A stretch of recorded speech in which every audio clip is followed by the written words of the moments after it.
Hoje eu trouxe uma ex-agente consular para poder tirar dúvidas sobre o visto F1. Então a gente vai falar sobre alguns mitos, vamos falar sobre diferentes programas. E só para vocês saberem, a Move tem parceria com a Udary Visa, que é a empresa da Ivet, que vai conversar com a gente aqui hoje.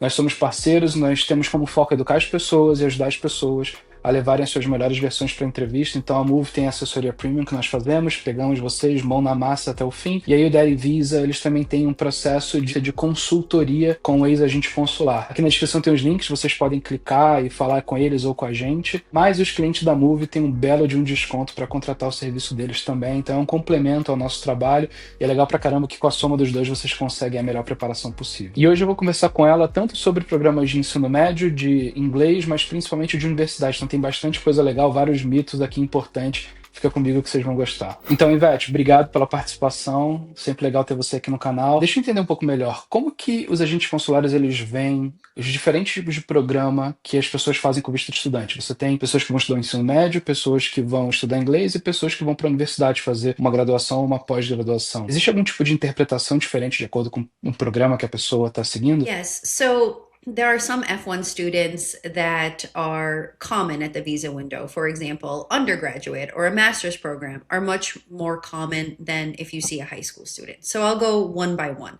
High school students, you generally don't see a lot of high school students at the window. When you do see a high school student, you generally expect them to be very wealthy. You expect their parent to be with them, and you expect a clear explanation for why they want to complete high school in the United States. They need to be able to demonstrate that they have finances. 1 year in the United States in high school could be $30,000 or more, depending on the high school. So sometimes you see students going to boarding schools, there's certain exchange programs, even some public schools, but it really needs to make sense. It needs to be a high quality school. The parents and the students need to be able to explain why they want to go to that particular high school.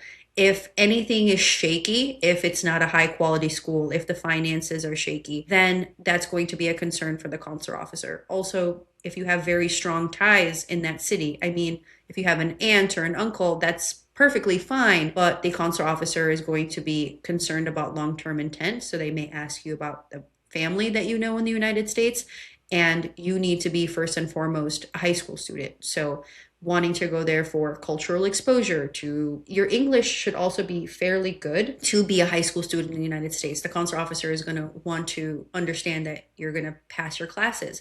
There needs to be a certain level of maturity. We need to be able to assess if you're going to be safe or not, because again, you're a very young student. And so our radars are going to come up and we're going to try to determine, is this safe? Is this normal? It's not something that we usually see, but these are just some of the factors that go into a high school application. It does, for sure. And what about the English student? So, for English language programs, now because there's a lot of e learning opportunities and students can learn English online, the officer is going to scrutinize the English applicant a lot more than they did maybe a few years ago, I would say. The quality of the English program, where you're going to learn English, there's an amazing institution, California Middlebury, that specializes in languages. If you're going to an incredibly high level English program, you're going to have a better shot than some English programs that may have a bad reputation in certain countries for students that go there and may never return. So, for the English student, expect questions around, why are you not learning English online? Why haven't you taken English classes in your home country? Yeah. So you need to make a case for the fact that you want to have cultural exposure. And if you're going to places like Florida, where maybe there is a bigger Portuguese or Spanish speaking community, you may need to explain why you're selecting that destination if your main goal is more cultural exposure. So there are certain programs that may look better just by their location as well. Is that something that you're seeing with the Brazilian applicants as well, Chris? All the time, all the time. Yeah, that's something that we say to them all the time because your program has to make sense, right? It doesn't make sense you, oh, I'm going to Miami, I'm going to stay with my mom, and I'm going to be in a community where people speak Spanish more than English. So, how are you going to learn English that way? So, this is something that we try to educate people. Like, if you go to certain schools, or states, you're going to have a much better experience. And as consequence, the visa officer has a higher chance to see your program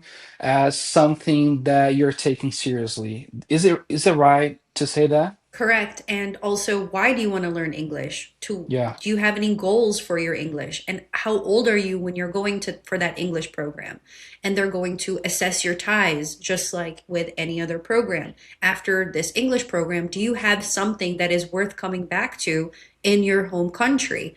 If not, if you have been out of high school for a few years, you haven't pursued anything, you're not working in a job that pays you very well, maybe you have a lot of family in the United States and now you want to go for a language program, you may not present as the most academic student, but if you maybe just graduated high school or you have an undergraduate degree and have a couple years of work experience, and then you say to the officer, I realize that I want to take a break and have better English skills, and that's how it's going, and that's going to help me in my job, or I have a long-term plan of pursuing my master's degree back in Brazil, and you have some long-term plan, then an English language program is going to make more sense and your ties are going to appear stronger. E o agente consular, ele tem algum sistema exclusivo onde ele consegue ver a instituição, aí informações e detalhes sobre ela para poder avaliar se é uma instituição séria, e muitas vezes de universidade, por exemplo, ou ele normalmente abre o Google, ou ele toma a decisão com base só no que ele sabe mesmo? So they'll look at the university, and if they know the university, they'll go by what they know. If they don't know the university, they will Google it. I used to Google institutions, and one of the things that I'm looking for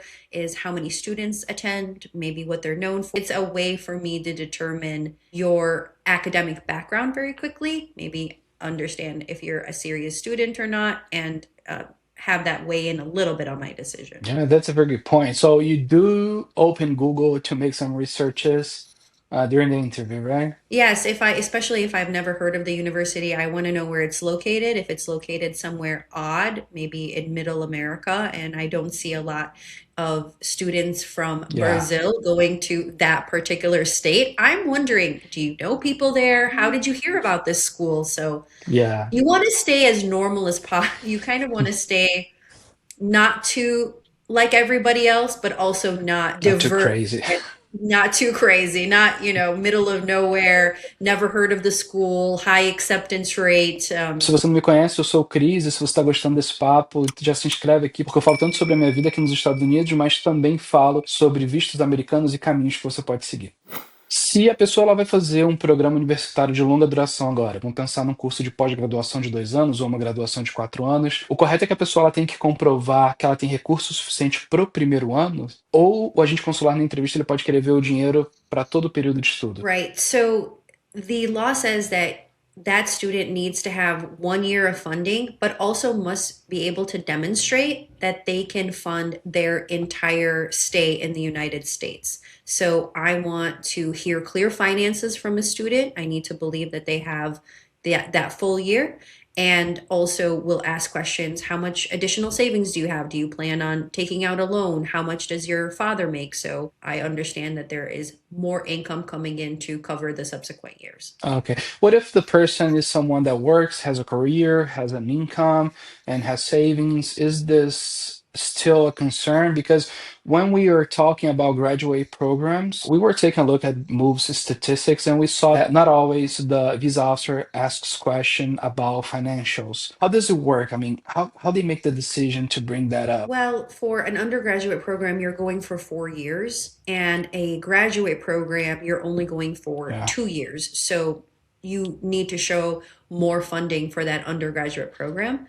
And so, yes, consular officers can rely on the DS 160 because it has been Yeah. cleared, but you should also expect the question, where is this money coming from? Because Yeah. it just tells you how much money is there. You need to know every single aspect of your finances. You need to be able to say, I saved this much, or my family who's sponsoring me has saved this much. This is how much my parents make, or I'm taking out a loan in addition to that, or I have a scholarship. If you want to see my financials, here's my documents. just to have them ready. Most consular officers may not look at it, but it makes you look prepared and credible. Yeah. And if you have taken out a loan and it's a secure loan, go ahead and mention that it's a secured loan.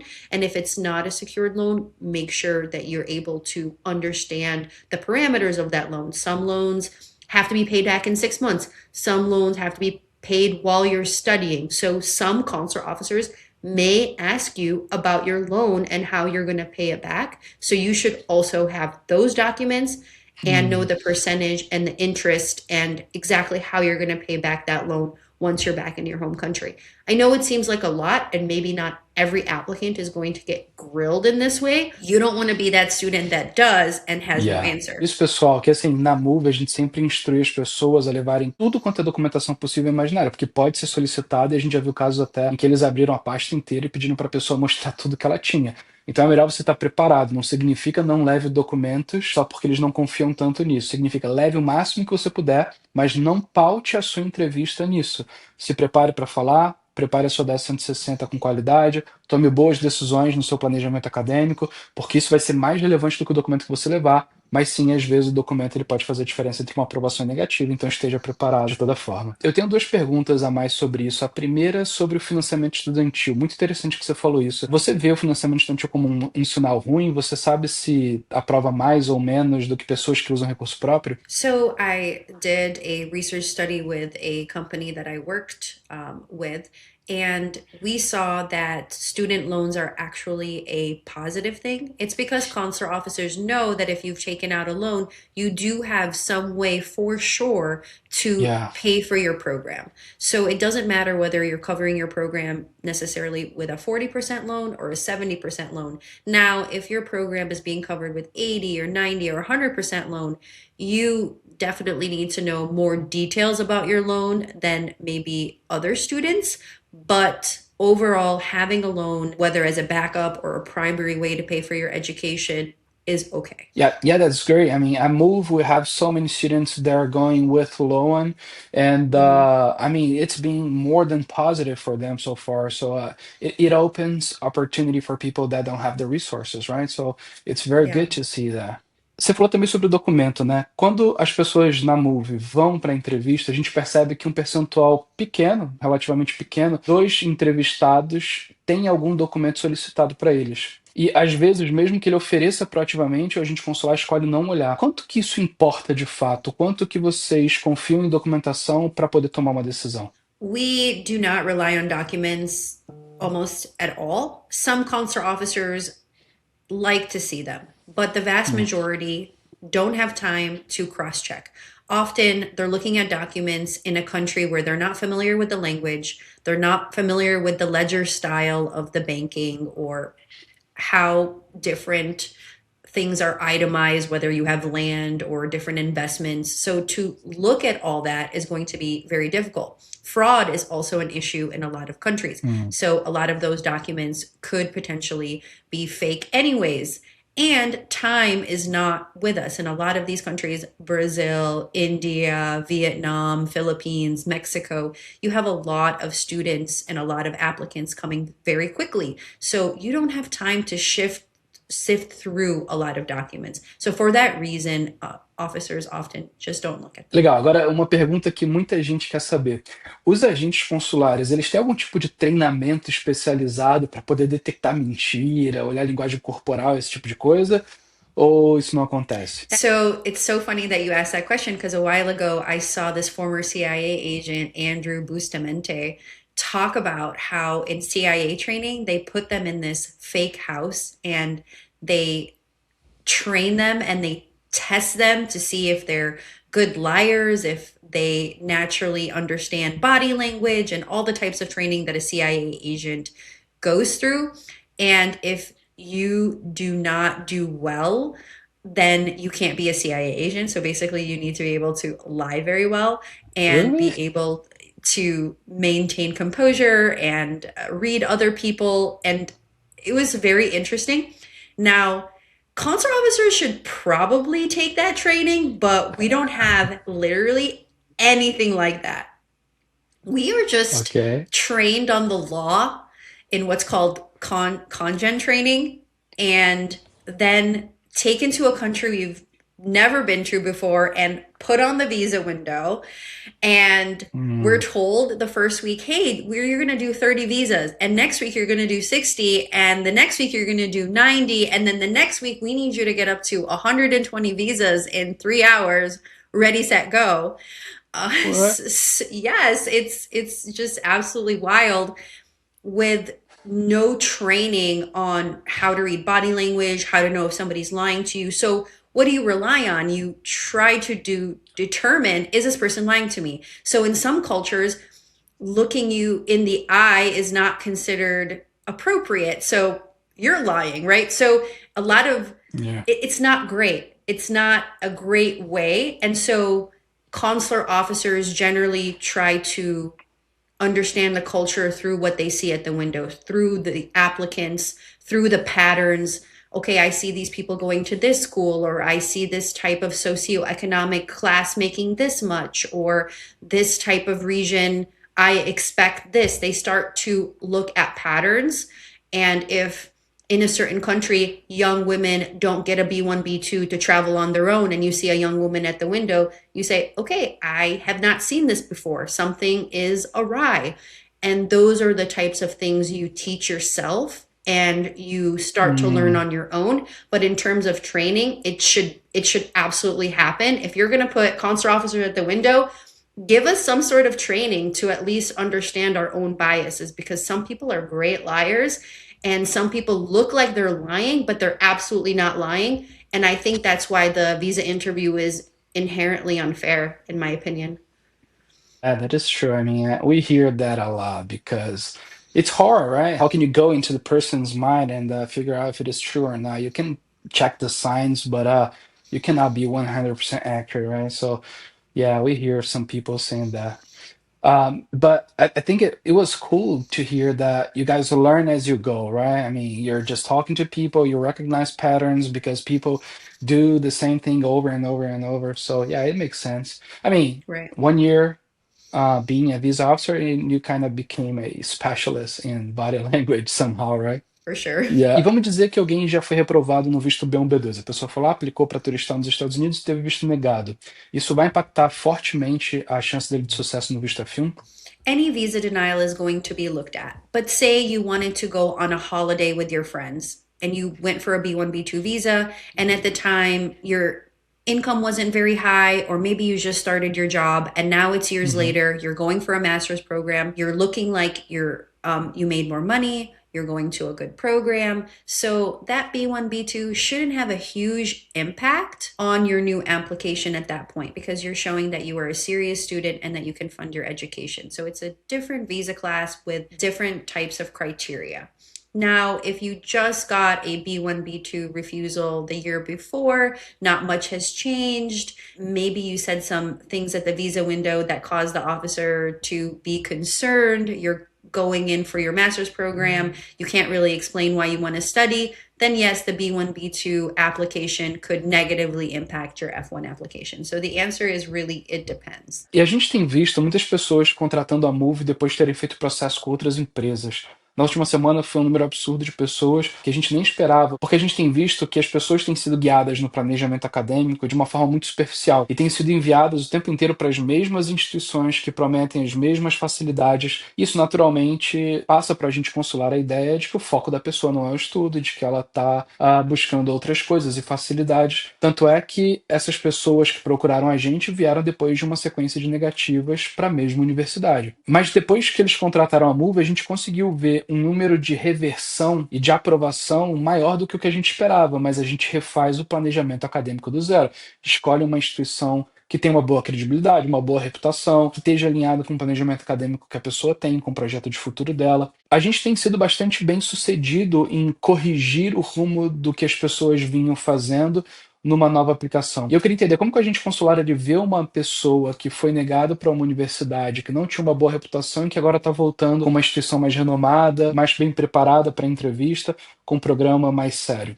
Well, that's part of the reason I partner with Move, is because that is a really rare find, in my opinion, to find somebody who is going to help you build that academic narrative and find the right school for you from scratch. And I would be really concerned with any agency that gets recruitment referrals from universities.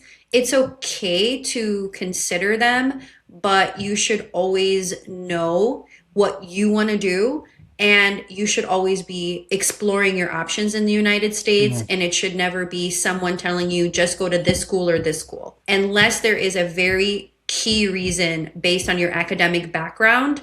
You need to be doing your own research. So the approach of helping with that academic narrative from zero is going to be incredibly helpful if they've had a past denial, because they're going to go from, I have a past denial because somebody told me to apply to this university.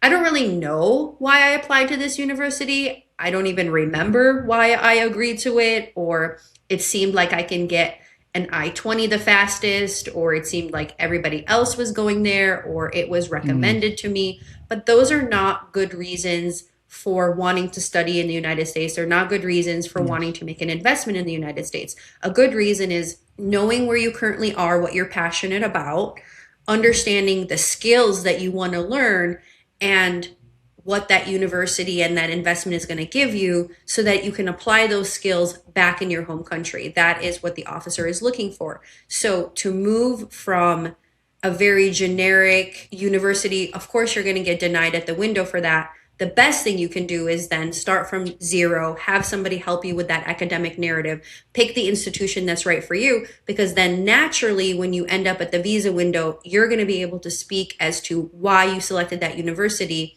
authentically, and that's going to get your visa approved. So I am not surprised that you are getting those results, and I think that's the absolute best approach. Percebam que o que ela falou aplica para a universidade, mas aplica para a escola de inglês, aplica para high school, aplica para tudo, basicamente. O seu planejamento acadêmico precisa ser levado a sério. E o que eu recomendo vocês? Se vocês tiverem um caso mais sensível, tiverem passado por algum perrengue desse tipo, contrata a Move, faz o planejamento acadêmico do zero, esquece o que você tem, cancela o teu I-20 lá, transfere a tua taxa SEVES, dependendo de quando for negativa, ela vale por um ano, você consegue transferir ela para o novo I-20, não precisa pagar os $350 de novo, mas você tem que ir para a entrevista antes do prazo vencer. Se prepara como nunca, porque existe uma esperança, tem chance, a gente tem tido sucesso com as pessoas, de verdade, mas você precisa colocar esforço, se dedicar e entender que você precisa levar muito a sério o planejamento acadêmico, sua preparação para entrevista. Na Move, quando você contrata a nossa assessoria premium, você tem 2 simulações de entrevista, em português e em inglês. Isso ajuda demais. Se você quiser ter uma segunda visão, você pode contratar também a Udemy Visa para poder te ajudar a fazer mais uma simulação de entrevista, para poder validar a sua abordagem. Semana passada mesmo nós tivemos uma cliente que ela fez o processo inteiro com a Move, ela tinha um perfil bem sensível por uma particularidade, ela contratou o Udemy Visa, eles bateram um papo, o ex-agente consular do time da IVET, ele validou que a estratégia estava muito bem elaborada e ele deu uma perspectiva muito interessante sobre o perfil que agregou demais na preparação e deu um nível de confiança a mais. Então é uma soma de fatores. Nós temos um conhecimento muito grande sobre o mercado brasileiro, sobre o planejamento acadêmico, e quem quiser pode ter uma ajuda adicional. Lembrando, quem está dentro da assessoria premium da Move tem um desconto absurdo no serviço deles, então isso é uma coisa que a gente recomenda que seja contratado mais para o final do processo, porque você precisa passar por várias etapas, estar preparado, fazer a simulação de entrevista da Move, e aí sim você vai, se você quiser, pode contratar adicionalmente o serviço deles para poder ter uma preparação ainda maior. E isso é legal pra caramba, a gente fica muito feliz de saber que só a Move no Brasil oferece esse tipo de ajuda. Você tem algumas dicas para as pessoas que estão aplicando agora para o visto de estudante? The biggest tip I can give you is understand your motivation for wanting to study in the US and be able to explain why that program or university is the best fit for you personally, and speak from the heart when you're at the visa window in terms of fit, and that's going to make you look like the strongest possible student. So I just want to wish all the students out there good luck. Yeah, that is great. Yeah, I totally agree with that. Eva, thank you for your help, for your time, and I know that everybody's gonna like it. Absolutely. Thanks so much for having me, Chris. Pessoal, então é isso. Aqui na descrição vocês vão ter os links. Clica ali, fala com o nosso time, conversa sobre o seu projeto. O visto de estudante ele é um visto que tem aprovado pra caramba. Vocês já viram que saíram os índices de aprovação agora de 2025 em comparação a 2024, e o índice de aprovação de vistos americanos no geral subiu 0,6%, ao contrário do que a mídia vinha fazendo parecer. E quando a gente olha para o visto de estudante, as coisas continuam bastante estáveis. tanto para inglês quanto para ensino médio, mas os cursos universitários tiveram um aumento muito grande de aprovação dentro dos clientes da Move. Então a gente vê que são programas que estão bem alinhados com o que o governo americano atualmente quer, e por isso os índices de aprovação estão tão legais. Então é um ótimo momento para vocês colocarem esse projeto em prática. Lembre, a Move é a maior especialista em planejamento acadêmico e aprovação de vistos americanos do Brasil, então fala com a gente, o link está aqui na descrição. E aqui na tela eu vou deixar um outro vídeo que eu fiz sobre como que você consegue vir para os Estados Unidos, estudar e trabalhar legalmente de forma rápida e barata. Então clica que eu tenho certeza que você vai adorar. Um grande abraço e até mais.